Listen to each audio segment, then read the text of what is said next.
చిత్తూరు జిల్లాలో భూ వివాద విషయంలో దాయాదుల మధ్య వాగ్వాద ఘర్షణకు దారితీసింది. ఇరు వర్గాలు పరస్పరం కొట్టుకున్నారు. చిత్తూరు జిల్లా పుంగనూరు సమీపంలోని ఓలవల దిన్నెలో చోటు చేసుకున్న ఈ గొడవలో ఓ మహిళపై కళ్లల్లో కారం చల్లి దాడికి పాల్పడ్డారు.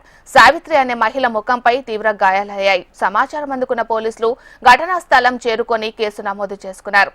గాయపడిన సావిత్రిని చికిత్స నిమిత్తం ప్రభుత్వ ఆసుపత్రికి తరలించారు.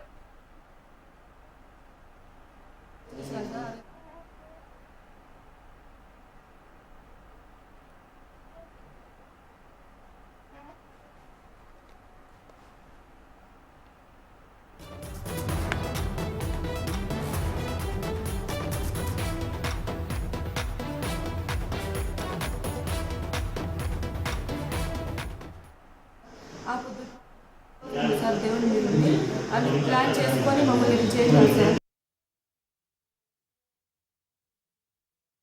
మేమేం గొడవ చేయలేదు. ఇప్పుడు 2-3 సార్లు అమ్ముకొని మా ఇంటి దగ్గర సంతకం పెట్టించుకున్నారు.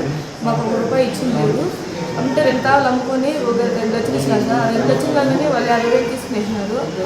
మళ్ళీ పోయి అడిగితే వేరే అమ్ముకుంటే మీకేం సంబంధం కలిసి అనేసి మమ్మల్ని కొట్టి తిట్టినారు సార్.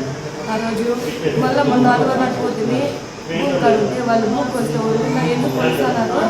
మా నాయనకి వచ్చే భూమి మాకు బాగా పెట్టేసినాక అమ్ముకుండా లేకపోతే మీరు తీసుకోవద్దు నాన్న అంటే అంతే సార్. ఆ పొద్దుటి నుంచి 3 రోజులు ఉంది సార్ దేవుని మీరు అది ప్లాన్ చేసుకొని మమ్మల్ని చేశారు సార్.